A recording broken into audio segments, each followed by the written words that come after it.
In a world ruled by elite knights, Vlad was destined to become the greatest of them all, a legendary swordmaster capable of wielding the literal power of the stars. But right now, he's a starving orphan, huddled in the freezing mud of the worst slums imaginable. Forget about noble blood or secret mentors. The slums don't care about destiny. Out here, you either learn to fight dirty for scraps or you starve in the mud. Until a freak twist of fate forces him to grasp a legendary holy sword, and his broken destiny begins to awaken. So how does a nameless street rat rise from the literal gutter to command the power of the stars? Before he could grasp the heavens, he had to survive the dirt. Beneath the cold, star-filled sky, the castle towers stand proud above the storm. Yet far below, buried in the frozen ditches no one dares look upon. Underneath the wreckage, something stirs. Suddenly, a pale hand bursts through, unyielding against the weight of ruin. Pressing one palm to the ground, a blond man with a sword steadies himself. With deliberate strength, he rises from ruin. His face emerges from the shadows, heavy breaths, and blue eyes burning with resolve. For even a star lost in the ditches is still a star. If it wishes to shine, it will. And still, it embraces light in its heart. The legend starts as a man stands outside the smithy that glows warmly against the frozen night. Mounted on the smithy's wall hangs a sword. The blue-eyed, blonde young man stares up at it in quiet awe. With a smile, he admits the sword always looks cool, even after countless glances. Just as his smile lingers on the sword when a voice interrupts, certain he would be found in that place again. A freckled, red curly-haired girl named Zemina steps in with arms crossed and calls him Vlad, bluntly noting he's been too preoccupied with the sword. Vlad's brows knit as he snaps back, telling her not to get on his nerves and reminding her this is one of his few breaks. Zemina crosses her arms and retorts that his recent behavior has already stirred rumors. Hearing Zemina's words, he asks what strange gossip she means. Then she glances around. He leans closer to Zemina and nervously asks if he still hears voices whenever he picks a stick. At her question, Vlad looks away and stays silent. Seeing his reaction, Zemina's gaze lowers and she mutters, wondering what sins he must have committed in a past life. Zemina recalls a past memory of Vlad being struck not by ordinary lightning, but by black lightning on a cloudless day. She raises a finger, suggesting Vlad to lay low in the shop for now. She adds that the new bishop, once a heresy inquisitor, is sensitive to omens, and anyone suspicious risks being sent straight to the stake to burn. Hearing her words, Vlad grunts in response, but Zemina simply states her concern for him. She adds that Vlad knows many people saw him that day, and because of it they keep talking behind his back. She warns him to stop what he is doing as the church might take him away any time. Yet Vlad only shrugs off her concern, convinced he won't be dragged away just for staring at the sword a bit. With his stubbornness, Zemina gives up and tells him to just buy the sword. Vlad mutters that the sword is pricey, but Zemina only glances at him and scoffs, saying it is nothing more than a back-alley blacksmith's work. She then tells him to name the price of it as he will buy it for him. Vlad falls silent for a moment, his expression unreadable, before stating that the sword is worth 5 gold coins. Vlad closes his eyes as Zemina curses at the price, remembering he once did the same. Zemina mutters in disbelief on how a scrap of iron is worth 5 gold. She further thinks that with that money, one could live a year without work. And Vlad cuts her off, already knowing the thought. Their thoughts halt as an angry voice suddenly shouts in response to Zemina's comment. An angry old blacksmith holding his hammer storms out, cursing at them, and snapping that his work is not meant for back-alley kids like them. Zemina looks at him and calmly says, the sword is being sold in the slums, and anyone from there would eventually buy it. She then scoffs at him, asking if the old man has lost his mind, leaving the blacksmith stunned. The man, reddened in anger by Zemina calling him an old man, snaps at her, asking if she knows any manners at all. Unaffected by his anger, Zemina sighs and asks why he is making such a fuss over a sword meant only for knights. She then mocks him, asking if the old man is soon going to bite the dust. Infuriated by her response, he spits out a curse and snaps, telling her to just go back and wash dishes, calling her an immature little kid all at once. Karma stings back through the old man's words. Then she irritatedly insists she is a grown lady. Their bickering drags on until Vlad, weary of the noise, simply places his hand on her head. Vlad turns Zemina back, telling her not to mind the old man, and drags her away as she grumbles in protest. The old man fumes further when Vlad casually calls him old man as they leave. As their backs recede, the old man continues cursing Zemina, calling her full of venom. His thoughts drift back to when the two were nothing but hungry children, huddled under a single worn blanket on a cold night. He then regrets giving them so much food back then. He turns away in anger, cursing under his breath once more. The old man then notices something below. He notices Vlad's footprints etched into the sand, realizing he has been standing, staring at the sword too long. The old man then mutters to himself, saying Vlad should focus on making a living instead. He picks up the sword he had set outside and mutters that it is harder to forge dreams in the slums, where no one ever truly makes it out. As his gaze lingers on the sword, he then says that he will sell his last work to someone who can truly escape the slums. Then, as his reflection wavers across the sword's surface, his thoughts drift to someone just like Vlad. That certain someone shines in the slums just like Vlad, who is now walking alongside Zemina. Looking in a bigger picture is the center of the northern economy, Soara, which stands as the lighthouse of the region under the power of the Bayezid family. Yet within that brilliance lies a dark shadow, the slums where the two lived, a place where all that is dirty and foul is cast aside. Now in the heart of the slums, a tavern roars with noise and grime. A chaos unfolds, stopping the people below, as a massive, half-naked bald man drags a woman by the hair, cursing her for daring to scam him. The helpless woman denies it, but only fuels his rage. The mercenary bellows through the tavern, furious at being tricked with fraud medicine, despite his 20 years of experience. Then he suddenly stops, his gaze locking onto a figure that appears before him, murmuring about the noise. The mercenary points at Vlad, calling him the candlemaker and ordering him to bring the madam. Vlad replies nonchalantly that paying gold coins is a must to meet her. The man, in disbelief at their poor business, scoffs and demands to see his mom if the madam is not around. Vlad's brow twitches at the mercenary's words. The man keeps jabbing his finger toward him, fury spilling out as he questions the very legitimacy of the time-measuring candle, claiming it burns down before anything is even done. Vlad sighs, mockingly questions what amusement there is in choosing such a short session. He then coldly tells him that if he does not have money, he should go bother his wife instead. Veins bulge across the bald man's head as he shouts at Vlad's apathetic remark. Fed up with the man's shouting, he issues a challenge to prove his candle's legitimacy. He points the clock behind the man and tells him if the candle does last 5 minutes or not. Vlad grins, remarking that if the candle fails to last, the man can do whatever he wants to the woman. Yet the bald mercenary snaps back, his voice thick with hesitation at the thought of obeying a band of scammers. Vlad's aura shifts, his gaze sharpening with sudden seriousness as he raises the stakes, stating that if it succeeds, he will personally beat him down. The sudden change of Vlad horrifies the mercenary. The mercenary's bravado falters under Vlad's cold gaze, leaving him feeling small and powerless. In an instant, Vlad pulls a stick from his matchbox. He kneels and lights the candle as he declares who among them will turn out to be the scammer. A hush settles over them as Vlad stands apart from the candle. The mercenary and the dragged woman remain frozen beside him, all three awaiting the verdict the flame will reveal. Even the tavern's rowdy crowd falls silent, all eyes turning as they await for the outcome. Vlad looks at the candle burning. Then, alas, the candle's light burns down and the silence shatters with the mercenary's shocked voice. He nervously glances at the clock behind him. His face turns pale as his mind refuses to grasp the time. In front of him, Vlad coldly calls out to him. As the mercenary faces him, a wooden stick smashes across his face, blood spraying outward. The blow sends the mercenary reeling, and in that instant, he loses his grip on the woman he had been dragging. Then, Vlad coldly emphasizes that the candle has burned out in 5 minutes. He then whirls and drives a back kick straight through.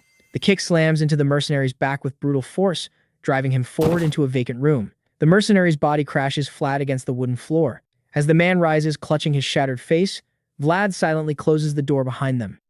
Vlad then fixes him with a sharp gaze and declares that he is dead. The mercenary, clutching his bloodied face, shrieks as he tries to stop Vlad. And just like that, Vlad's stick lashes down his body again and again, coldly remarking that he was the one trying to scam them, noting that his bloated body hardly fits that of a mercenary. As he keeps striking, Vlad reprimands him to show some sensitivity toward those without mothers, recalling how the man had earlier demanded to see his mom. The tavern continues to bustle, the man's cries of pain echoing outside as Vlad coldly tells him to shut up. The next morning at breakfast, someone remarks that the 5-minute candle has been tampered with.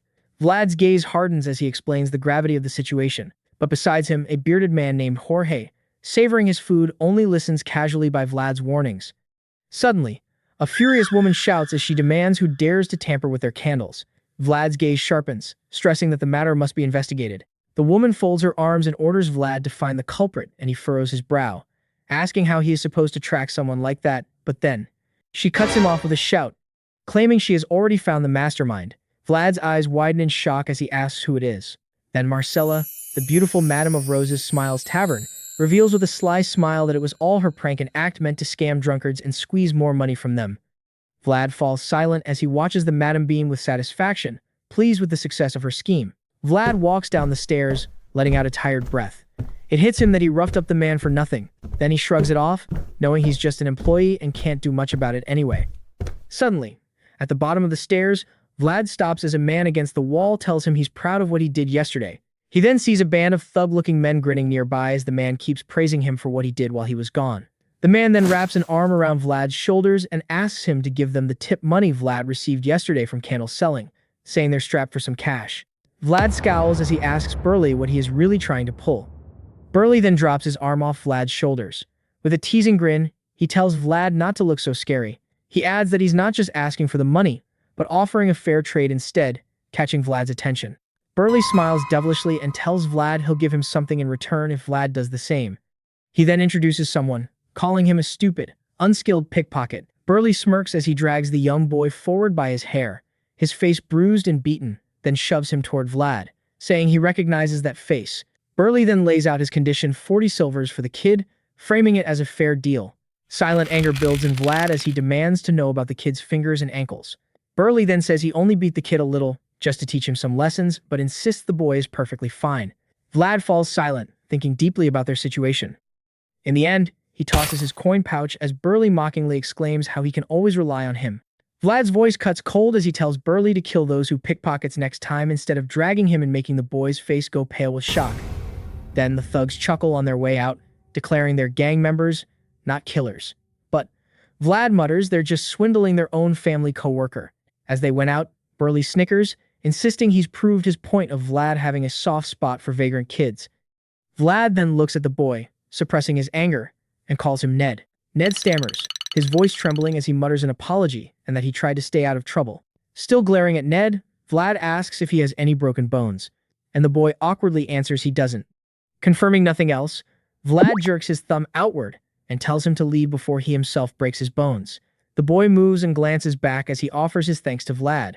As the situation settles, Vlad frowns, scratching his neck as he bitterly thinks of his 5 gold coin goal and what it has become now. After that incident, Vlad goes to the city's wharf. A man scribbles on paper, remarking that the Ned kid was lucky. Then the man named Harvin, who works under Captain Hoover, the whale hunter, lifts his maimed hand as he continues in pointing out that the boy didn't lose any fingers. The thought pulls him back to when he was made a public example for stealing, with 2 of his fingers cut off and 1 of his ankles crippled. And young Vlad and Zemina could do nothing but cry. Then Harvin changes the topic as he heard that someone messed up the candles, making Vlad surprised at how quickly the news spread. Harvin adds as he doesn't believe the rumors of Madame Marcella swindling her customers. Vlad then agrees, noting that Jorge seemed to understand, since they are not the kind of people who would take advantage of others. Harvin turns serious, then remarks that if they truly acted that way, there must have been a reason behind it. Vlad then asks Harvin what the reason might it be. Harvin comments that if they truly did it, the most likely reason is their desperate need for money. His eyes then lock on Vlad with intensity as he warns him to be careful, saying there's only one reason an organization would try to gather money so quickly. He then exclaims that it must be because the organization is planning to wage war against another faction. It then shows the 5 bosses who hold control of the slums of Sora: Jorge the Whore's Knight, Black Butcher the Swine Butcherer, Dice the Gambler, Captain Hoover the Whale Hunter, and One-Armed Jack the Moneybug. Day passes. The thought echoes Vlad as Harvin mentions that all the darkness of life slowly approaches him through the shadows. And in that exact moment, a group of people steps toward him. From the slums, a familiar hook points out to him. One-Armed Jack stands over him, looking down as he asks to know where his boss is. Vlad meets his gaze with intensity, his eyes glinting as he recalls that accidents strike without warning and destruction comes without notice. Meanwhile, the man grins and glares back at Vlad as if he were nothing more than a pest. Vlad's thoughts linger on what Harvin tells him about the war preparations before a voice suddenly cuts through them. Behind the boss, a Shikamaru Temu version with a scar running across one eye angrily calls Vlad out for ignoring their boss's question. He repeats it himself, demanding to know where their boss is. Vlad only frowns before answering that he is merely a candle seller who knows nothing. The answer only fuels the man's fury. With a curse, he punches through Vlad's box of candlesticks, sending them flying as he demands Vlad find him. Candles scatter through the air. Yet amid the chaos, Vlad remains seated, calm and unmoving, while the other man grits his teeth in rage. One by one, the candles strike the floor, their sharp clatters echoing through the room. Then silence settles over the tavern. The young women stare in shock. Drinks spill from stunned customers' mouths, while Zemina covers her mouth with wide eyes. Everyone freezes at the sight before them. The silence breaks with Vlad's laid-back reaction. Vlad ignores the man entirely and calmly kneels to pick up the broken candles, muttering about the expensive damage and the sales he has now lost for the day. The Shikamaru Temu version trembles in anger, curses, as he sees Vlad turning a blind eye on him. Suddenly, he hears Vlad muttering something about feet. Confused, the man asks what he said. Vlad lifts his gaze, eyes sharp and cold, and tells him to move his feet away. The insult pushes the man past his limit. Furious, he swings his leg toward the kneeling Vlad with a curse. Vlad watches the incoming kick with a calculated gaze. Seeing the opening, he swiftly grabs his wooden stick, and, in an instant, he bashes the man's shin. The strike sends a sharp jolt through the Shikamaru Temu version as he loses balance with a strangled groan. Then a bold determination flashes in Vlad's eyes as he swings again. With full force, he drives the stick up into his chin with precision, knocking him backward. Everyone's mouths hang open at the result. Meanwhile, one-armed Jack the Money Bug reacts differently. Grinning in amusement, Vlad looks down, eyes burning with intensity. Under the back alley's unchanging rule, winner up high, loser down under, he points his wooden stick at the unconscious man, standing over him in silence. The fallen man's fellow subordinates raise their weapons angrily, moving in to attack Vlad. But then Jack lifts his hook, ominously halting them in place. At once, everyone freezes at his command. Jack then chuckles, clapping his hand and hook together, joking that Vlad should be more understanding about the clicking sound they make. Vlad then calmly replies that he does not discriminate against the disabled. With his answer, Jack burst out laughing in disbelief. And then his aura turns dark as he then presses his hook under Vlad's chin, warning Vlad that they will have a private talk later. Grinning, he asks about the vagrant he took before, to which Vlad casually replies that they must have died early, as Jack has already forgotten them. Their exchange is interrupted when a voice calls out to Money Bug. Then there with his subordinates, Vlad's boss, Jorge casually greets him and says that if he had known he was coming, he would have prepared him a grilled meat. But Jack simply smiles and brushes aside the Horse Knight's gesture, noting that they are not close enough for such familiarity. The atmosphere tightens as the two stand off. Jorge asks Jack about moving upstairs, noting the guests in the tavern, but Jack only rests a hand on his head and asks for good liquor instead. Jorge's eyes sharpen as he replies that the madam will not disappoint him with her hospitality, and Jack meets his intensity, as he agrees to try it. As one of Jack's men helps the Shikamaru Temu version up, Jack and the others head deeper inside to experience the said hospitality. Vlad exhales as the tension finally eases.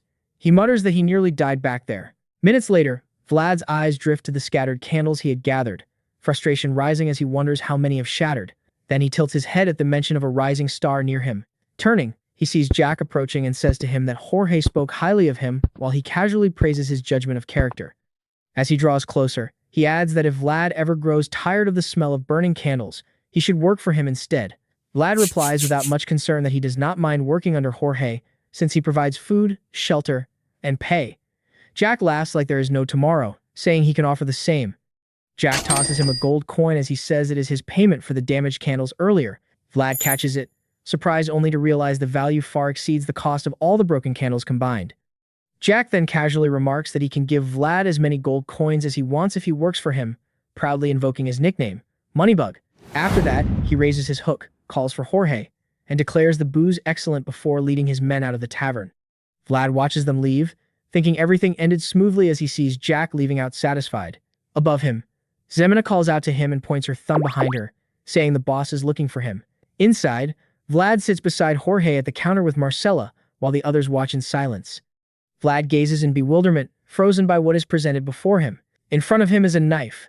Then Jorge tells him that he had originally intended to give it to him later, but now offers immediately given the dire situation. Looking at Vlad, Jorge tells him firmly to keep it on him at all times. This stops Vlad from looking at the dagger and lifts his eyes. He looks between the serious Jorge, the weary Marcella, and the tense subordinates. The realization hits Vlad. Jack and Jorge's conversation has already set disaster in motion. His boss then orders him to stop selling candles. Vlad asks subsequently if he should instead collect money or patrol the area. Jack, chin resting on his hand, explains that one-armed Jack is bringing ex-knights turned mercenaries from the outside. Vlad then asks if they are like what Jorge is like before. Jorge's eyes then harden, then he agrees. Vlad then thinks that despite one-armed Jack having to command an overwhelming force, he still struggles against an ex-knight Jorge as he compares it to a flock of sheep against one wolf. But hearing Jorge, Vlad comprehends that if the money bug brings swordsmen on the level of knights, the balance will surely be shattered. For that, Jorge admits that they are now at a disadvantage and says they need Vlad, which leaves him confused. Then Jorge asserts that he'll be assigning Vlad's first mission soon. Vlad recalls Harvin, a crippled man without fingers and unable to walk, yet with his sharp mind and self-taught knowledge, he now works under Captain Hoover. Harvin's example sends Vlad back to his sword training. Grasping that growth is earned through effort and learning opens the way forward. But as he trains, a voice suddenly cuts through the air. Vlad stops as the voice comments on his sword stance, correcting the angle of his elbow. He then curses, realizing the certain voice is speaking to him again. Ever since being struck by jet black lightning 1 month ago, he has been hearing demonic voices whenever he holds a sword or anything similar. His face grimaces as he mutters about needing holy water before ever buying himself a sword. Eventually, he shakes his head and dismisses the thought. As everyone said, responding only makes it worse. He breathes out, gripping his wooden stick and steadying himself. He closes his eyes, focusing all his strength and mind. In full engagement, Vlad then opens his eyes as he strikes down with full intent. But again, the voice interrupts, offering the same correction mid-motion. Without hesitation, Vlad follows the voice and finishes his strike. As he finishes, he feels that something is different. Sharper, cleaner, better. He realizes his earlier swings felt like he was only striking. But this time, the movement carried purpose. Then, senses something. His strike path glows in his perception, the air bending around it as if revealing the sword's true trajectory. And in that blinding flow, a silhouette of a well-built swordsman forms in his mind. Vlad snaps back, shaken, wondering what exactly has just taken root in his thoughts. Days later, under the moon's pale glow, the dark, snow-laden mountains stood silent. In that desolate expanse, an unknown man wipes blood from his sword, murmuring that experience is never deceived. The view widens beneath the moonlit peaks, revealing a cloaked man in armor, pale hair falling over the scar on his face as sharp violet eyes glint in the winter night. As he wipes his sword clean, he mutters about the bone-piercing cold biting through him. Then, the crunch of snow echoes behind him. A smirk forms on his lips as he remarks that whoever is hiding behind him is either stupid or pretending to be. He slowly walks toward the sound. Stopping near the source, he says that whoever is hiding might as well come out now that he is here. Silence lingers for a moment before a voice cautiously asks if he is Sir Stanga. After confirming his identity, a figure steps out before him. The man introduces himself as Vlad. Vlad stands quietly, his sharp gaze glinting beneath the moonlight. Stanga comments that he heard his guide came from the slums, yet with Vlad's blonde hair and blue eyes, one would mistake him for a noble. Vlad hands him a sealed letter, saying it came from his boss. As Stanga reads the letter, a subtle smirk escapes from his lips as he learns the reason why Jorge needs his aid, and that's because the opposing organization has recruited an ex-knight-turned-mercenary. Vlad then turns around and coldly says that he will guide him and they should arrive in 2 days' night. As Vlad starts walking, the man thinks for a while. With a deep sigh, Stanga folds the letter as he mutters that he is unsure about following someone so stupid. Vlad glances back, saying that at the very least, he can guide him there. But Stanga disagrees. Then, Stanga's purple eyes narrow menacingly as he says, Vlad cannot be smart if he insists on doing something this foolish. The sudden shift in tone catches Vlad off guard. Grinding his teeth, Stanga warns that he will kill Vlad if he leads them the wrong way. Vlad glares back, unable to answer immediately. Then he simply turns around and tells Stanga to keep up, because he has no intention of failing his first mission either. Stanga is left stunned, disbelief etched across his face as the kid flatly ignores his threat, unfazed by his attempt to look menacing. A wry smile creeps across his scarred face.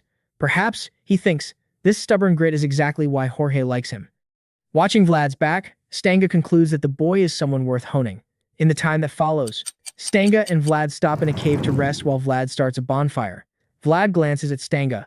Stanga can't help but notice Vlad's penetrating gaze lingering on him from earlier.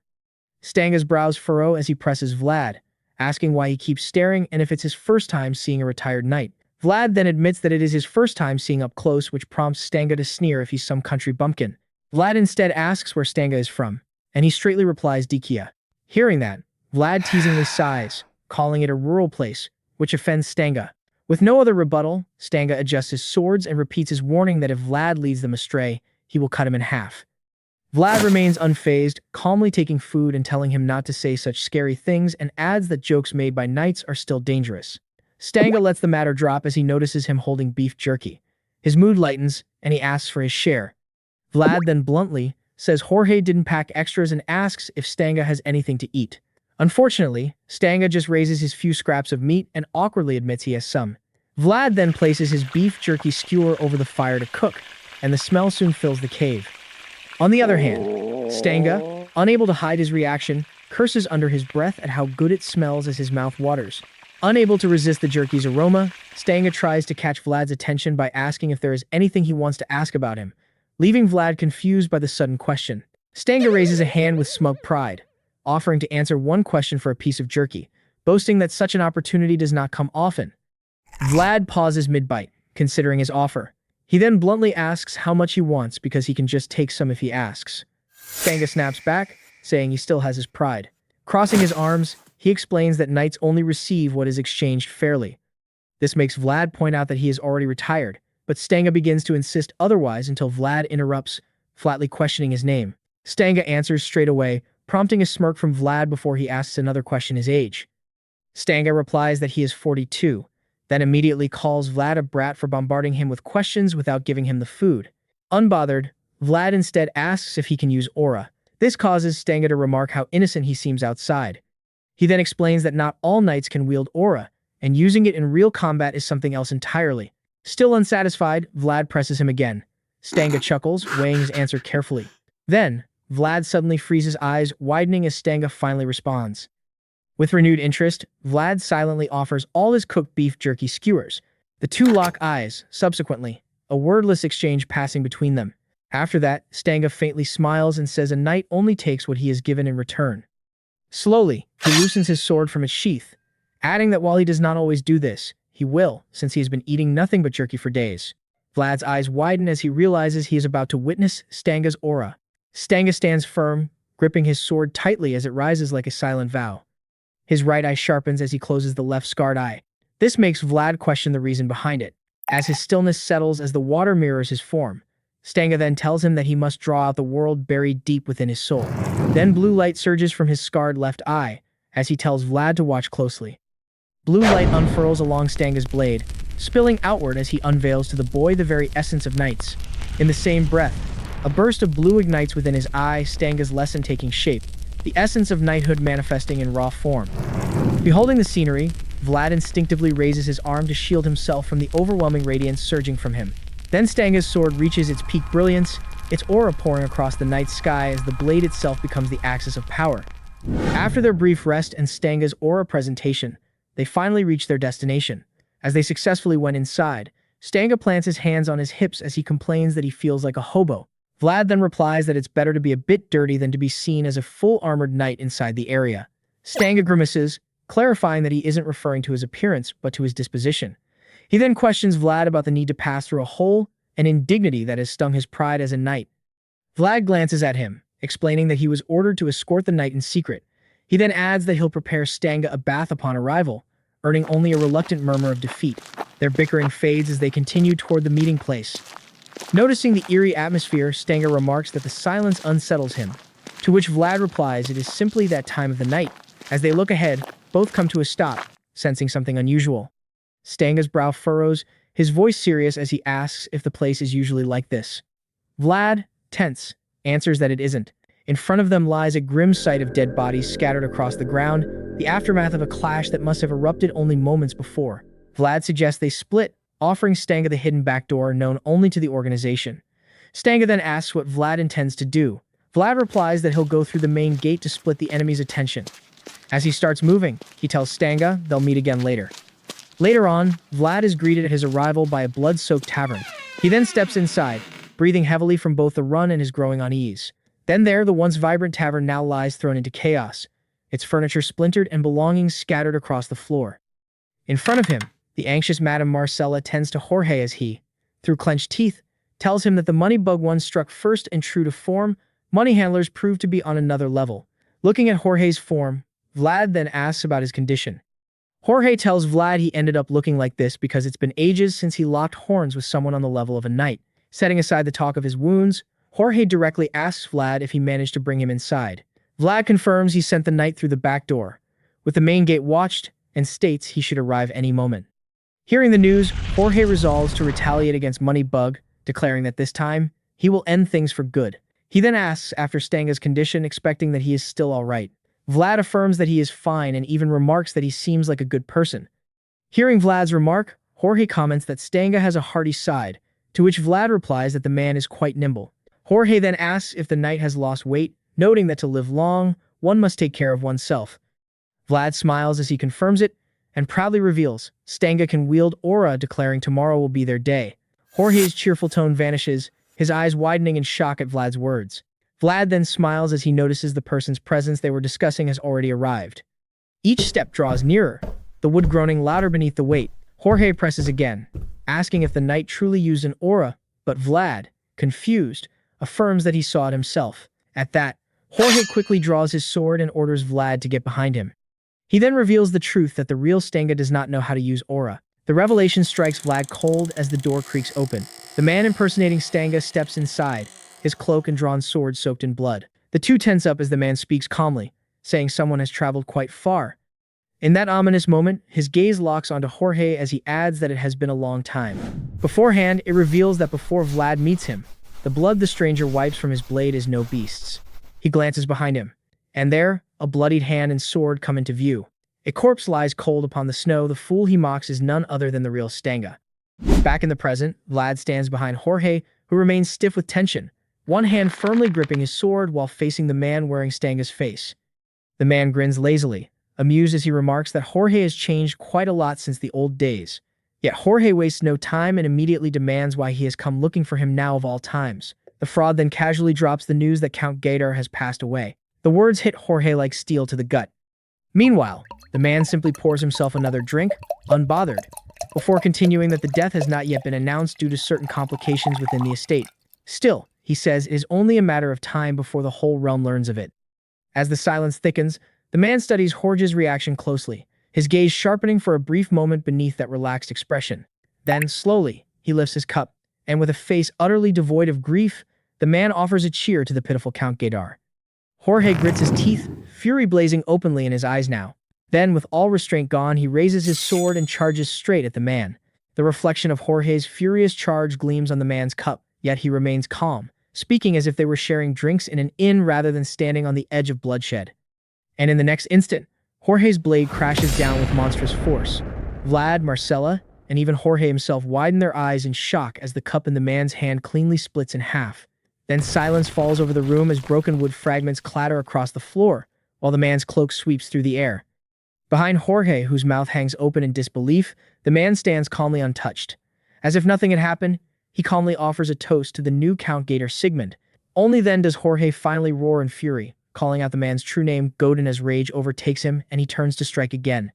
Their swords collide violently, steel screaming against steel as sparks explode at the point of impact. Godin stares into Jorge's enraged eyes as their blades grind together, each pushing with raw strength to overpower the other.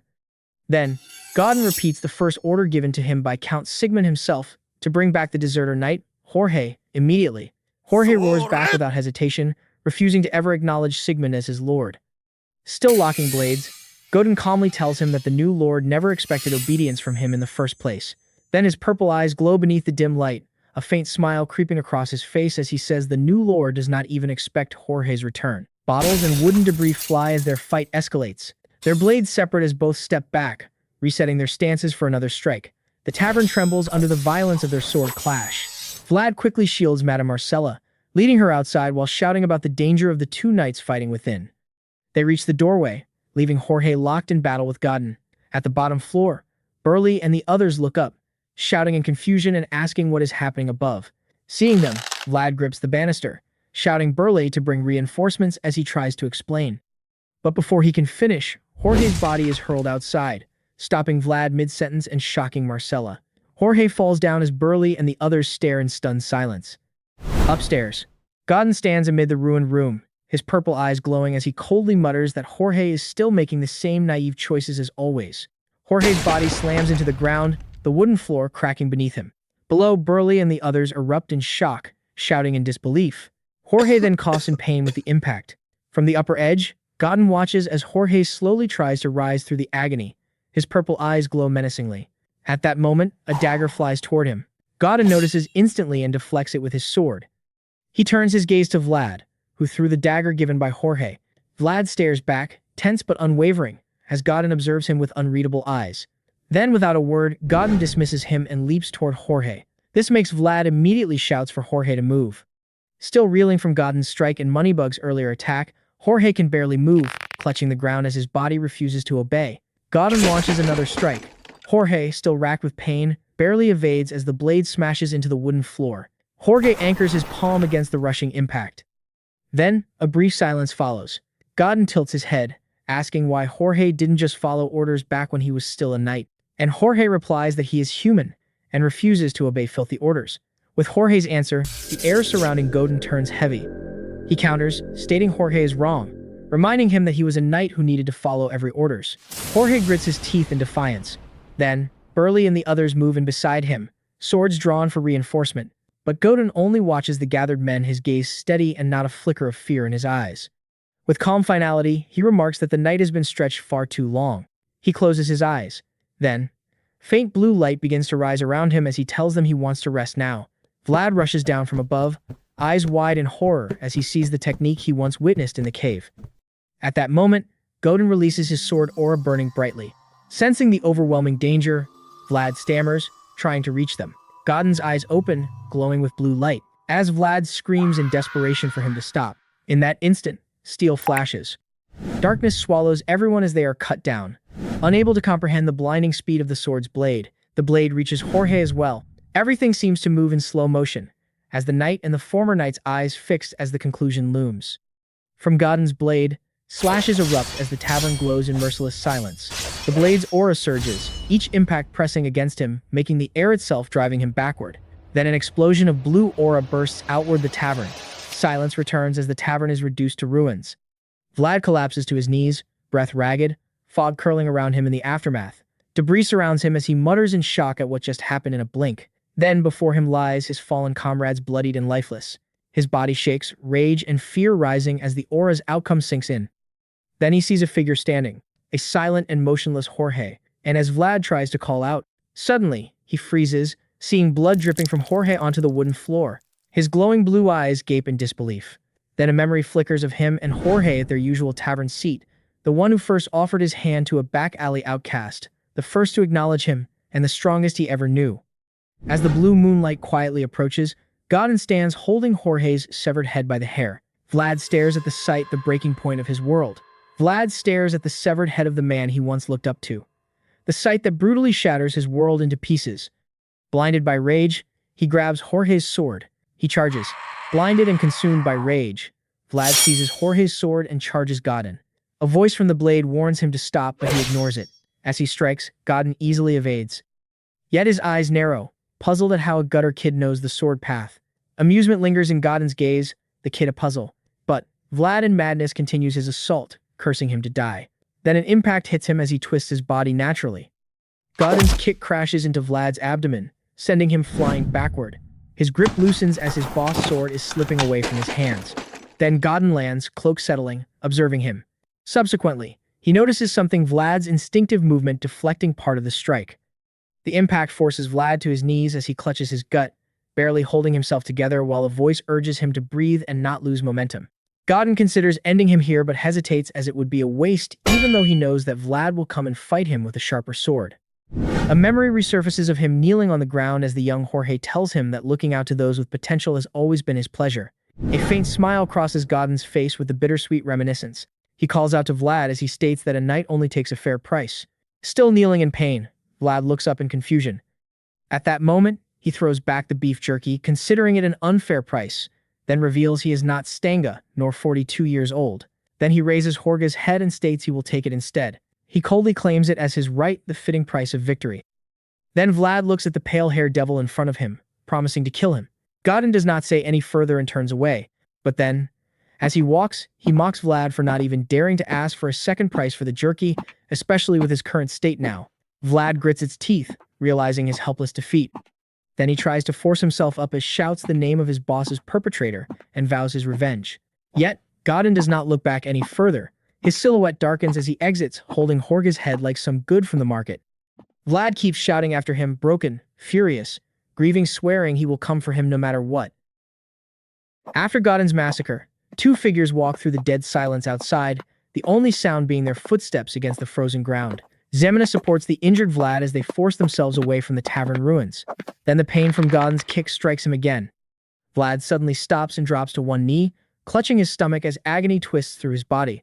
His breathing turns heavy and ragged while the pain slowly devours what little strength he has left. And in that haze, a memory resurfaces. Marcella stands before him after the massacre, demanding him to get up and asking if he truly plans to die there like a stray dog.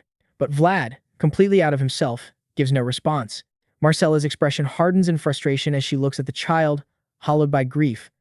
Then suddenly, she slaps the absolute hell out of him. The crack snaps straight through Vlad's fading consciousness as she orders him to pull himself together. With that, Vlad's empty eyes meet hers. She then asks if he knows the difference between townsfolk and slum losers like them. To which she firmly answers the word opportunity. Vlad looks at her confused, as Marcella points out that people from town can fail and stand back up tomorrow like nothing happened. Then she points out their fallen family, the unchangeable catastrophe with the result of just one mistake. Marcella grips his cloak tighter, hammering the cruel reality into him that the slums leave no room for failure because one mistake is enough to end everything. Then, unable to stop herself from crying any longer, she firmly begs him not to throw away the once-in-a-lifetime chance standing before him. Back in the present, Vlad wipes the sweat from his face, determination slowly returning despite the pain wrecking his body. Zemina asks if they should slow down because of his condition, but Vlad refuses and insists to keep going. His eyes then sharpen as he mutters that he cannot end here. Then suddenly, a voice echoes through the alleyways. Someone shouts that he found Jorge's little minion. The moment Vlad hears that, he grabs Zemina and tells her to run. As enemy footsteps thunder after them, Vlad realizes something bitter. Their nest is gone. And even if they are still just little birds, it is finally time for them to fly on their own. Sometime later, the pursuers stop after losing sight of them. Confused curses spread between the men as they wonder where the little rats disappear to. Then a familiar voice calls out from behind them, ordering every corner searched while promising a hefty reward. The Temu Shikamaru, looking from before, grits through the gaps of his missing teeth from Vlad's attack, his fist tightening as he vows to make Vlad pay for the humiliation. The moment the reward is mentioned, the men scatter again, shouting that the kid could not have gone far. Yet amid the chaos, none of them notice a wooden door nearby. Its lock looks freshly broken. Inside, Vlad hides while clutching Hora's dagger, one hand pressed against his injured side. Beside him, Zemina covers her mouth, terrified that even breathing too loudly might expose them. Vlad grits his teeth, realizing escape is impossible at this rate. He quietly tells Zemina to head back once things calm down, but she instantly snaps back, asking what about him. Vlad explains that he has to leave the slums, and with everyone hunting them right now, moving together is suicide. Zemina immediately refuses, insisting she wants to stay with him. But Vlad reminds her of the promise she made to Marcella to get him somewhere safe, then leave. He then tells her to go to the convent before sunrise or find Harvin instead. Still, Zemina stubbornly refuses. Vlad, vexed, calls her an idiot, pointing out he can barely protect her in his current condition. She struggles to hold back tears while trying to argue back. Then suddenly, both of them freeze as a voice echoes beside them, asking who is there. Leaving no second wasted, Zemina grabs a nearby knife. A broad figure appears holding a lampshade, his face hidden beneath shadow and dim light, and realizes it is the two bratty kids. Then from the darkness emerges the blacksmith from before. Lowering his guard, he asks what they are doing inside his house, but Zemina nervously warns him not to move. Completely clueless about the situation, the blacksmith casually points out that they are the ones trespassing in his house. On edge, Zemina keeps the knife raised, repeatedly warning him she will stab him if he moves. The old man simply watches the two terrified children quietly. Then he sighs and says he understands the situation they are trapped in, gently suggesting she lower the blade. But Zemina's hands tremble as she forces herself to speak. Then, with watery eyes and barely enough courage, she points the knife at him and demands the sword. The blacksmith blinks in confusion. Zemina explains she means the sword Vlad has been looking outside his smithy, insisting it is too dangerous outside and that she is not joking. Even Vlad is shocked by her words. He then asks her to lower the knife, but Zemina no longer listens and keeps demanding the sword. The blacksmith quietly watches her, thinking for a moment that this is the true face of the slums taking from others just to survive. His gaze sharps because, after all, he used to be the same. As he studies Zemina, he realizes it is now her turn to do whatever it takes to stay alive. Then the old man mutters a quiet word of pity. Zemina's expression twists in anger at that response. She grips the knife tighter and suddenly moves. Vlad reaches toward her, shouting her name for her to stop. Meanwhile, the blacksmith closes his eyes, calmly accepting death if it comes from a child who reminds him of his younger self. Then the blade flashes upward. Vlad's eyes widen in shock. Zemina is not attacking him. Instead, she cuts off her own red locks. The sight leaves the blacksmith completely speechless. Silence lingers for a moment before Zemina breaks down into trembling words. Holding the cut strands in her hands, She tearfully swears that her hair may not be enough payment, but she promises to repay the rest someday. Then she begs him to give the sword to Vlad. The blacksmith quietly watches the red hair fall onto the floor. For a moment, his thoughts drift far away. Then he suddenly asks Vlad if he truly plans to leave the slums. Vlad confirms it. The old man narrows his eyes to him. He thinks of the one thing he could never do despite having dreamt of all his life. But as he looks at Vlad, he realizes this kid might actually make it out. The boy has not even spread his wings yet. Pinching the bridge of his nose, the blacksmith mutters that youngsters really know how to make his life difficult. Then he turns around and tells them to follow him. Outside, a wooden cart is pushed forward through the snow, carried by small footsteps. In front, the blacksmith pulls it along, forcing it through the cold path. From behind, a figure complains about the smell inside the cart, but the blacksmith only tells her to keep pushing as this is the only way out. Then suddenly a voice calls out, addressing the blacksmith as old man. 3 armed young men approach, questioning what he is doing outside so late at night. The blacksmith stiffens, cursing inwardly, as he realizes Moneybug's men are also patrolling the area. One of them eyes the cart and interrogates him for dumping trash late at night. The blacksmith immediately snaps back, pointing at them and calling them bastards for clogging the alleys with their fighting, saying his smithy is about to burst from all the garbage he couldn't dispose of. The young man sighs in exasperation at his attitude.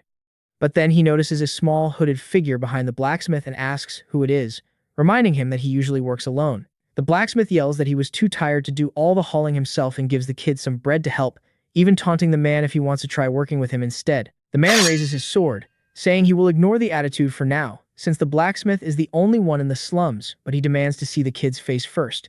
The blade lifts the hood. A cold warning follows telling the hooded kid to not move, or they'll lose something important.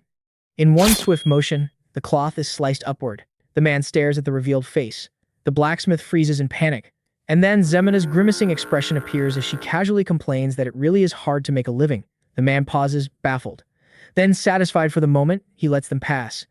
The blacksmith then snaps, asking what they are looking for, to which the man replies they are searching. That hits Vlad's description, adding that his body has not been found.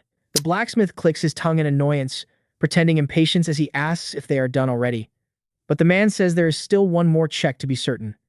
Inside the wagon, Vlad lies hidden beneath the trash, hearing the order to inspect it. The air tightens instantly, fear crawling through every breath. A buzzcut man is shown as the earlier man says not to inspect in the center. The man then orders the cart with the buzzcut man at the side. The blacksmith curses inwardly, questioning his road choice, but remembers that there is no other possible road than this. As the wagon approaches the buzzcat man, he comments that the blacksmith brought a lot of trash. Then his gaze moves towards Zemina. Zemina looks away, biting her lip as the man begins probing the trash with his spear. He then tells her not to take it personally as it is just his job. Then he strikes. The spear pierces into the pile. Zemina flinches, covering her eyes, and the man's eyes gape. Suddenly, he mutters something about Harvin sending a boat downriver. The words land heavy, confusing both of them. The spear stabs, stopping just an inch from Vlad's face. Then the man adds that everyone went that direction, likely for a reason, and warns them to remember that. Then he gives them a pass, confirming no one is inside. Then, the group begins to move again. As they walk, the buzzcut man quietly mentions that he did it as payment for the 40 silver coins owed by his brother Ned with Burley. Vlad presses his lips together, realizing he got saved because of that. Then, Vlad offers his thanks to Otar. Later, they reach a tunnel sloping downward. The blacksmith then tells her that this is the route where trash leads outside the city. Zemina tearfully says her goodbye, wishing him safety.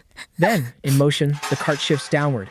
Vlad slides along with the sword from the blacksmith, bracing himself as he descends. The blacksmith watches the tunnel while thinking of the sword, his star now in Vlad's hands, forged from his dreams and bought with Zemina's tears. Then, Vlad and his star glow before disappearing into the ruins beyond the slums, where fate finally shifts. Later, under the vast night sky in the mountains, outside the slum, a sword is lifted. Vlad looks at it. Then, he asks if it can hear him. Then shortly, the sword answers, confirming that it can hear him. Subsequently, Vlad asks who is speaking, and yet the sword admits it does not know itself. This makes Vlad remarks that it talks like it understands everything about swords, yet doesn't even know itself. The sword falls silent in guilt. Vlad then says it's fine as he will help it find itself, and in return, it will help him. By the firelight, he offers a contract to help regain its memories, as the sword will become his. Vlad then says he doesn't care if the one he's talking to is the devil. Then he sees it himself kneeling before Godin's towering silhouette under a moonlit sky, blue aura burning in his scarred eye. He grits his teeth as he mentions that the one thing he fears is becoming nothing. Feeling his resolve, the voice accepts Vlad's terms and agrees to tell him about his sword.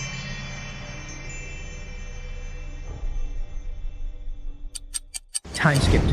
A cluster of tents sits casually in the snow, scattered supplies and slow-moving figures giving the camp a laid-back, lived-in feel beneath the towering mountains. A ceremonial banner stands, its golden sword and laurel gleaming against deep blue fabric. A hand slides a tower piece across the map, shifting the balance of territories as strategy takes shape in silence. Inside of the tent is Joseph Bayezid, the second son of the Bayezid family, his dark hair framing a face marked by calm confidence as he contemplates what he deems far too easy. He rests his hand against his chin, brows furrowed, muttering that everything is merely facile. Then an armored man enters the tent, greeting Joseph as young master while announcing his return. Joseph acknowledges him, speaking the man's name Jaeger. Black-haired, green-eyed, with an eye patch over his right eye, Jaeger's steady gaze marks him as a seasoned warrior. Jaeger senses unease in the young master and voices his concern. Joseph remarks that the battle feels unchallenging, a thought that leaves him suspecting something is wrong. Jaeger steps closer as he reports that the monster subjugation is proceeding steadily, and that they only had minor losses consisting entirely of mercenaries. Yet, Joseph counters that the deserters cannot simply be written off as unimportant missing people. As he speaks, his thoughts drift for a moment. A battle without confusion, losses, or deserters would feel too perfect. And when perfection appears on the field, doubt falls on the commander. That doubt will come not only from the soldiers, but from his father and the vassals who watch his every move. Among them is his older half-brother, Rudiger, always waiting for a chance to turn things against him. Jaeger remains silent, hearing his lord's concern. Joseph's thoughts grow heavier. If he fails to become the next count, Rudiger will undoubtedly take the opportunity and steer everything toward ruin. The weight of legacy presses against him, the Bayezid name forged in military glory, yet shadowed by brothers who trampled one another for power. He then tells Jaeger that aside from him there are not enough swordsmen, and if it comes to that, they will be in an unfavorable position. Before he can dwell further, Jaeger breaks the silence, informing Joseph that he has something important to report. Joseph then signals him to continue. Jaeger reports that there is a dubious soldier among their ranks, prompting Joseph to speculate it may be the spy Rudiger sent. Jaeger clarifies that his suspicion is not about that, and instead urges Joseph to check the person himself. As they step outside, the scene shifts before them as a goblin, its body marked with several fresh blade wounds. Joseph covers his nose with a handkerchief as he inspects the goblins. As the bodies hang in a row, all bearing similar cuts, he remarks that it looks like the work of a child just learning to wield a sword. Jaeger urges him to check the others as well. Still covering his nose, Joseph criticizes the poorly executed wounds as he moves from one corpse to the next. The more he moves one to another, the cut seems to get a bit better and better, yet all carry the same traces. His eyes widen as he realizes his thoughts. He then calls out to Jaeger, asking if they could have been killed by the same person. He stresses the sight before them, goblins hanging in numbers greater than a hand could count. Jaeger confirms the latest bodies were killed only yesterday, while the first were found a month ago. The Lord stiffens, studying the wounds again, each cut growing sharper, more refined in the span of weeks. His gaze snaps to Jaeger, demanding to know who is responsible. Before an answer can form, blood erupts across the field as the battle with the goblins surges. Commands are shouted to tighten formation. One mercenary laughs, thinking the end is near, and proudly shouts to pack everything up. But everyone comes to a halt, their eyes frozen in horror. A red-eyed hobgoblin stands behind the proud man. Before the man can react, the bat comes down and smashes into him. Snow sprays across his comrades with the bat's heavy impact. They watch in horror as his body convulses, his head completely crushed beneath the blow. The hobgoblin menacingly roars and instantly charges through them. Panic breaks the line as the creature shatters their formation with brutal ease. Seeing the fifth group completely crushed, the remaining mercenaries fall back in panic. Above them is a fat commander on horseback. He angrily orders them to fight or forfeit their pay. The mercenaries revolt, shouting that hobgoblins were never part of the contract and that he should have hired better paid mercenaries or faced it himself. The commander raises his sword in fury only for a mercenary to be hurled into him, shocking both him and the horse. Seeing the hobgoblin continue its merciless slaughter, the fat commander gulps and slowly lowers his weapon, while his horse seems to sigh in disappointment. A figure steps into the center, a familiar sword and a familiar blonde hair. He walks forward, back turned to them, heading straight toward the raging hobgoblin as the people try to identify him. It is Vlad, known among them as the Praying Rimmon. Calmly, he declares he will take this one, then charges straight at the raging hobgoblin. The monster turns as it catches sight of him. Then, using the blacksmith's sword, Vlad slashes its side, but Vlad realizes the cut was shallow, as the creature barely falters. A voice urgently warns him to dodge. Vlad twists away just in time, The hobgoblin's counterstrike cutting through the air where he stood. He slides back to regain his stance as he curses under his breath, knowing he failed again. The voice then scolds him for being stupid for not doing properly what he was told, but Vlad only thinks that true genius would be doing it right after being told. He mutters that he is only taking the long route in response. The hobgoblin roars and attacks again, but Vlad dodges. Another strike follows again, he slips away. And again, the creature's fury grows until it can no longer contain itself. With a wild roar, it raises its bat high and smashes it down, snow exploding on impact. When the mist clears, the bat struck nothing but earth. The hobgoblin freezes in horror it missed. Its body tenses as it senses the killing intent behind it. Vlad's piercing eyes lock on, certain this time he can cut it down. Before the monster can defend, his sword swings in a decisive strike. At that moment, as Jaeger mentions the praying Ramon, Joseph then commands him to investigate Vlad. Then Jaeger bows as he affirms his command and places his hand firmly over his chest. Looking at the corpse's cuts, Joseph contemplates how Vlad could have walked the path of the sword in such a short time. A faint smile forms on his lips as he remarks that Vlad might be a genius. At the same time, the battle ends as Vlad cuts the hobgoblin cleanly in half. One man shouts "Captain," praising the captain for how well he fought once again. He refers to Vlad as captain, prompting Vlad to snap irritably for him to stop chattering and load the goblins. The man grins, saying it's already done after all. Who would dare touch the captain's kills? The man cheerfully asks what Vlad will do next, trying to coax him into joining other work. The man adds that Vlad's swordsmanship and his own brains would make them unstoppable together, but Vlad rejects by telling him that he doesn't work with shams. Thinking Vlad will never accept his offer, he brings up the mercenary plaque, stopping Vlad in his tracks. A smirk crosses the man's face as he warns Vlad he can't keep relying on it, hinting he knows someone skilled at forging. But before he can finish, Vlad coldly speaks his name, Goda. His eyes flare with intensity as he turns back, voice sharp with menace, warning that careless talk can get people killed. Goda freezes at Vlad's words, then stammers, claiming he only said it for Vlad's benefit and that it's a shame his skills earn so little.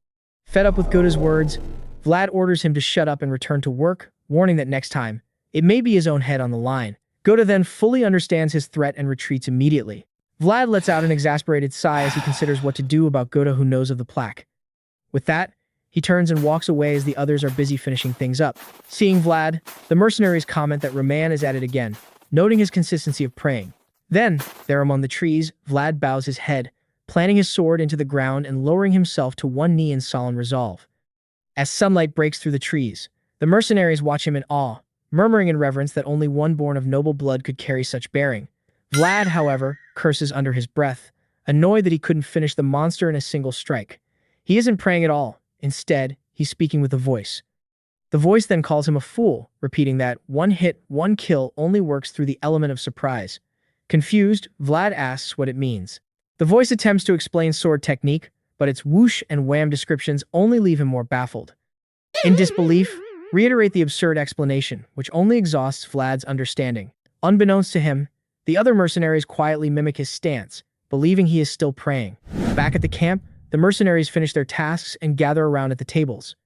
In front is a freshly cooked brown soup that looks far from appetizing. Vlad scoops a bit, eyeing the strange floating chunks with suspicion, wondering if it's even meat. Beside him, Gouda devours his meal without care, saying he has no idea either, but free food is free food. He goes on about how rare it is for employers to feed their subordinates. The others agree it's the Bayazids after all, though one grumbles about the soup's saltiness before admitting it's still better than nothing. Leaving the meal untouched, Vlad stands and tells them to enjoy his share. As he walks away, chatter stirs, some wonder if he's going to see the priest again, others suggesting to start praying, until a voice cuts in firmly that he'll never be like him. Inside the priest's tent, Father Andreas greets him warmly as Romani.